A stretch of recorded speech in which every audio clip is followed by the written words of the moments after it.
Hi, I'm Sherry. In this video, I'm going to go through all of the included and optional excursions offered on Viking Cruises' Empires of the Mediterranean cruise. This is a 10-day itinerary from Venice to Athens. I'll share the 8 included excursions and walk through the other 71 optional tours available on my sailing. Now, ChatGPT told me that I could go on this cruise over 1 trillion times and have unique itineraries each time using different combinations of the 79 excursions. This video may be long, but it's not that long. If you want details of the full cruise, watch my Empires of the Mediterranean video.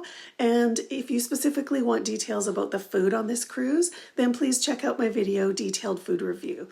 The links are below. Did you notice also the new YouTube feature that the subscribe button will sparkle when I say the word like in the video? Like, how fun is that? Now, Viking's excursions include the classic sightseeing tours, but also they offer behind-the-scenes opportunities for guests to experience the local life and see how the working world works, and also have privileged access experiences to places that are often difficult to visit. The selection to choose from is quite extensive, so it's my recommendation to stick with the tours and the trusted tour companies that Viking works with. These companies are vetted and in daily contact with the ship, so if the tour is delayed for any reason at all, you are less likely to miss your sailing. Now, the following are included and optional excursions that were available on my sailing in October 2023. They are subject to change, and you may have a few new options that I didn't have. As of filming this, I don't have all of the prices for the optional excursions. In hindsight, I should have taken a screenshot from the app. If I receive the prices, I'll put them on my blog, and I'll put a link in the description below. You'll receive notice when you can book your excursions. It depends on what stateroom category you booked for your cruise. Mine was DV4, and I could book my excursions 107 days prior to departure. If you haven't booked your cruise yet, this information is in the features section of each stateroom. My advice is to book your tours as soon as they are available to you because they fill up super quickly. Some excursions have multiple departure times as well. I book the first of the day, 8:30 a.m., as often as possible. For my tour of Santorini, it was perfect to be on an early tour, as our group was the first in some places, and we beat the crowds by about half an hour. Also, you can coordinate your timing if you want to go on more than one tour in a day. I enjoy sailing with Viking because each package includes so much. All dining is included except the kitchen table, which is an excursion, and it's available on multiple days of the sailing.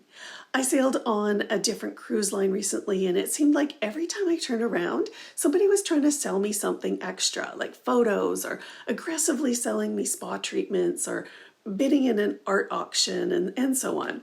I admit it, I sure was missing the simplicity of a Viking cruise. When comparing the top 8 cruise lines, Viking ships spend the most time in port. I typically go on every included excursion Viking offers, unless there's a conflict with an optional excursion that I would prefer to take. Now, Viking also carefully selects English-speaking expert guides who know their cities in depth and have a passion for sharing their city and its history with visitors. Now let's jump over to the computer to the Viking website and look at the excursions day by day. Now we're on the vikingcruisescanada.com website, and for my American friends, the only difference you'll see is the pricing between Canadian and US dollars. And Venice to Athens is also the itinerary that we're looking at because that's the one that I sailed on. So we'll scroll down to the day by day, and this is where there's a list of all the ports of call, and they expand and include the included and optional excursions inside each day. Now, if you've already booked this or you've been exploring, you've probably read through all of these, so I'm not going to read every detail about every excursion. That's 79 excursions. It'll take me all day to do that. So instead, what I'm going to do is go through each day, and I'll tell you the ones that I took and share with you my videos and experiences on that specific tour. And then I'll also share with you how much that tour cost if it was an optional that I booked. And like I mentioned before, I don't have the full list of prices, but I will, I have put in that request. And if I do receive a list of all of the pricing, then I will put that on my blog and put the link below. So, and then I'll send it out to my email list as well. So anyway, we'll start with Venice. I didn't do a pre-cruise extension, which I will do next time because I would love to spend 2 or 3 days in Venice and just explore. But inside here, there's a great description of Venice. And one thing that I have on my list of places to see is this bookstore with a unique gondola inside, and then also there's a full staircase built with books. So that would be something fun to see. And then also the typical gondola ride, you have to do that whenever you're in Venice as well. So let's go to day 2 in Koper, Slovenia. There is an included Old Koper walking tour, and in this it's moderate levels and it's a 2.5-hour walking tour. So that's always nice to have that included. Then the optional excursions are panoramic Slovenian coast and farmers market, daily catch with a fisherman, historic peran and truffles, the best of Ljubljana. I did practice that, so if I got it wrong, don't hate me. Lake Bled and Bled Castle, Postojna Cave and Pajama Castle, Slovenian countryside and farm, park of military history, and then a private family estate visit and Postojna Cave visit. Now, the one that I chose has been on my list for a long time, Lake Bled and Bled Castle. I have been Instagram stalking Lake Bled forever. So this was a full 8.5-hour day, and when we arrived at Lake Bled, we took a Platina boat ride over to Bled Island, and then we climbed the 99 steps up to the Church of St. Mary, and then up to the Belfry. And according to legend, those who ring the bell twice have their wishes answered. So after exploring a little bit, you can have an ice cream, do some souvenir shopping, and then walk back down the 99 steps to your Platina, take the boat ride back to the mainland, and then we had a traditional Slovenian lunch. And after that, we took the bus up to Bled Castle, and we had a bird's eye view of the lake and the island, and it was stunning. And they gave us time to explore Bled Castle, and it was definitely a memory I will never forget. This tour cost $189 US. Now we're going to go to day 3, Zadar, Croatia. So in Zadar, there's an included walking tour, and this is the one that I booked. I stuck with the walking tour. And then there's also Pag Island, a cheese lover's paradise. So you get to explore the island and then you taste some of their award-winning cheese. And then Vrana Lake Nature Park and Ocean Vistas, picturesque Zadar hinterland, exclusive yacht cruise in the Kornati Archipelago, a lace workshop on Pag Island, Krka National Park and Zadar, historic Sibenic and culinary delights. So there's something for the foodies. And Krka National Park and Dubrava Falconry Center would also be interesting to do. So the one that I took was the walking tour of Zadar. So it's 2.5 hours. And it was actually, it says moderate, but it was an easy walk. There wasn't really a lot of steps to climb or anything, but where the ship docks, it's right beside the sea organ. So Google this, make a note to Google the Zadar, Croatia sea organ and watch a video or listen to the amazing sound that the waves make when they come into this sea organ. So that was really fascinating to see. So day 4 is Dubrovnik, Croatia. So the included walking tour is a Dubrovnik walking tour of the downtown area. Then you can also do cable car, Dubrovnik by cable car, and Dubrovnik by land and sea. Do Dalmatian coast wine and food tasting. Now that sounds amazing. Mostar and the Old Bridge, Croatian delight, wine tasting, flavors and traditions of old Croatia, the kitchen table, quaint towns of Dubrovnik's Riviera, Dubrovnik's fortification, a city wall walk, Renaissance garden and views, and dinner at a local village estate. So on this one, I did the walking tour. And if you don't know about Dubrovnik, it's where the show Game of Thrones was filmed. So that's where some of the walking tour or the wall walking tours would be beneficial, because then you get the feel that you're in the movies and you're walking the walls of the city. So this one that I did was just the included excursion, the 3-hour walking tour around the downtown area. So day 5 is Kotor, Montenegro. So the included walking tour is the excursion that I chose on this one. And this was a 1 hour, 30-minute walking tour. So it was super short. And then we had time to shop and explore before heading back to the ship. Other options are Baroque buildings and scenic seascapes, highlights of Montenegro, glamour and history in Montenegro, a countryside and cuisine, evening concert on the island of Our Lady of the Rocks, off-road tour in Lovsen National Park, and I probably said that wrong, Parast and Our Lady of the Rocks Islet, the kitchen table, and also privileged access, a concert performance at St. Nicholas Franciscan Monastery. So let's talk about the kitchen table before I go too far, because it was mentioned in a previous one too. So this is where you have that wonderful experience on the ship where you go shopping in the local markets with the executive chef. And you go on a culinary adventure. So you'll travel by mini coach to the markets. You'll handpick the ingredients under the guidance of the chef.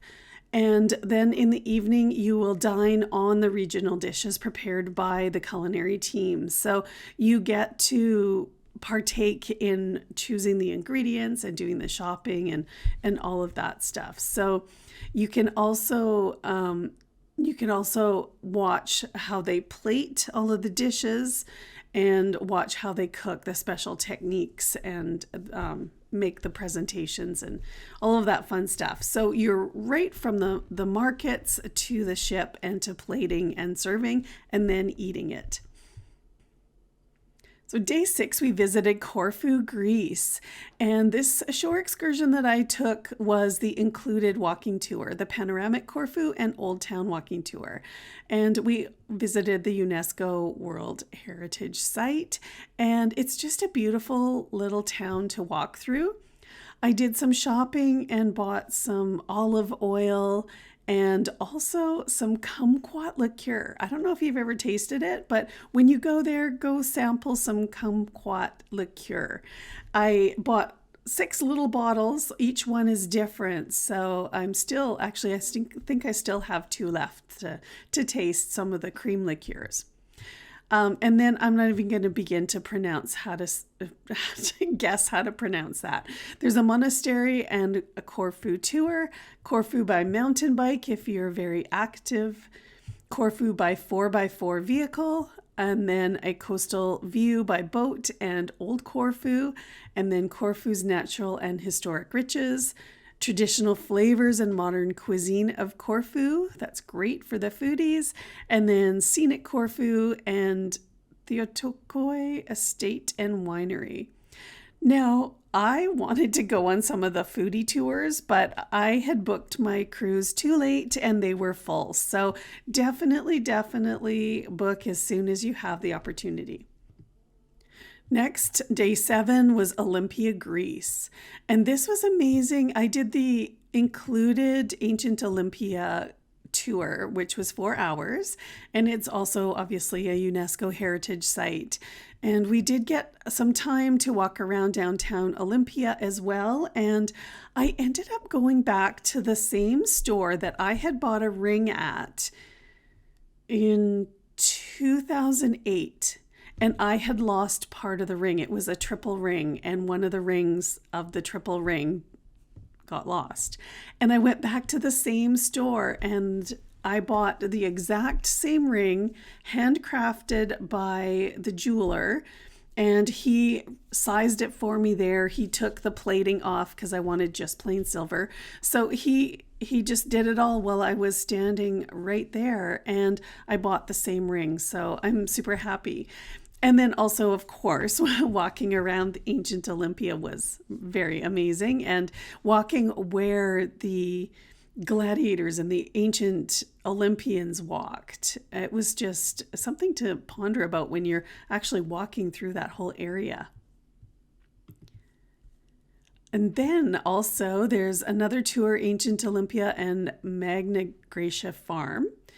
Sirataki Greek food and ancient Olympia, Olympia countryside and hike, flavors of the Greek countryside, and then another kitchen table experience. Day 8, Santorini, Greece. Now this one is another island I've been dreaming about visiting for so long. So I am super happy that instead of the included tour, I booked the Best of Santorini.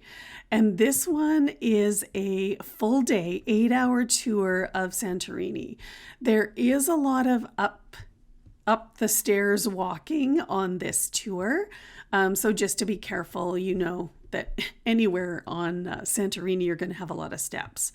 So this was a full tour. We had some time to walk around in the main Oya area. And then also we had a snack and wine tasting at a winery. And then also we had a beautiful buffet lunch and tossing the plates, breaking the plates, Greek lunch before heading back to the ship. Now, this tour, I don't know what the cost was because I had actually booked a different tour and then I was on the wait list for this one. So I was able to get onto this one. And the other tour was, where is it? Oh, the other tour I had booked was this Ancient and Modern Island Life. And I think that was $79 US. The summits and countrysides, it's the included tour. It's 3 hours. So that's definitely, you will see a lot on that. But I do recommend one of the longer tours as well, especially in Santorini, if you can see as much as you can before things change. I heard rumors that they may do a vote where cruise lines have to bid on being able to visit Santorini. So if you can, get in as much as you can, as soon as you can. So you can also do a home visit and get acquainted with some locals. You can go check out some secret wine routes. There's the many flavors of Santorini. You can have another wonderful experience. Cruise and hike Santorini, tastes of Santorini, and then cruise the caldera. So in the cruise the caldera, you get 4 hours and 45 minutes, and you get to go on a private sailing to its caldera. The island's crescent-shaped features are a result of a volcanic eruption sinking much of the island and creating its steep cliffs. So this would be really cool to do as well. And you're on a private catamaran. You can't go wrong there.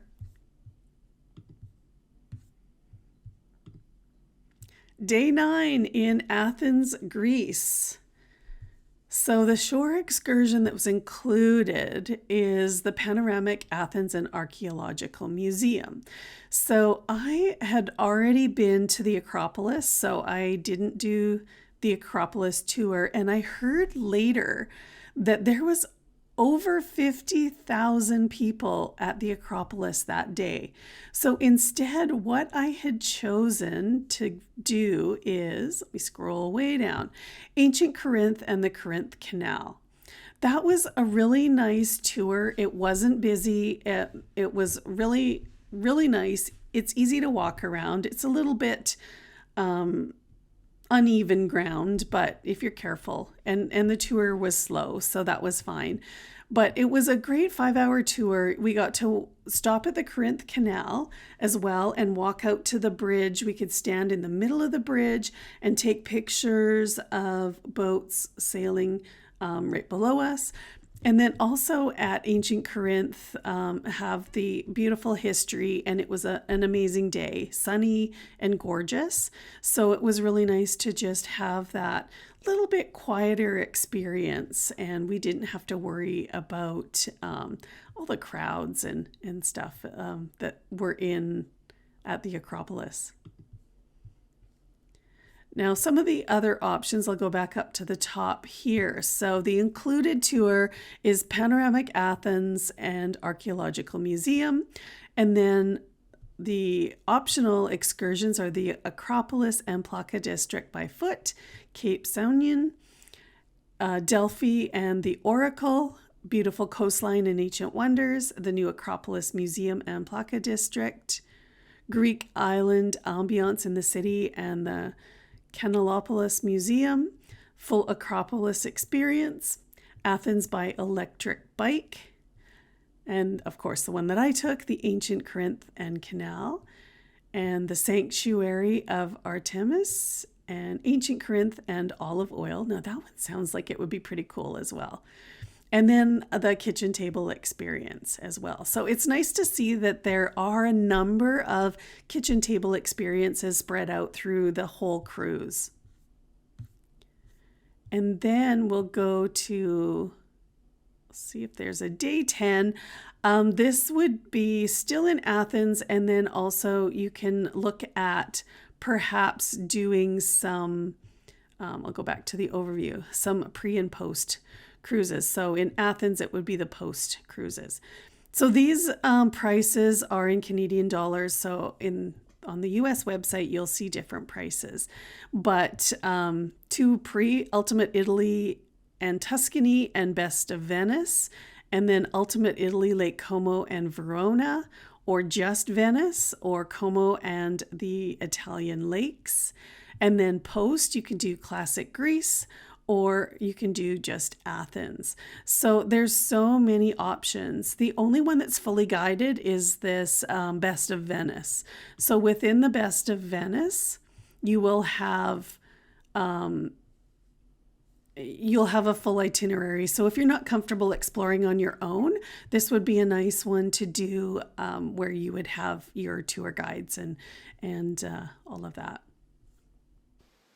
Now, this was a lot to take in. So if you're interested in booking a Viking cruise, then please ask your travel advisor. If you don't have one, then message me for a quote and I will get you booked. Also, when or if I find out the prices for these excursions, I will post them on my blog, girlandthego.ca, and post the link in the description of this video below. If you found this information useful, then please like and subscribe and watch the subscribe button sparkle. See you in the next video.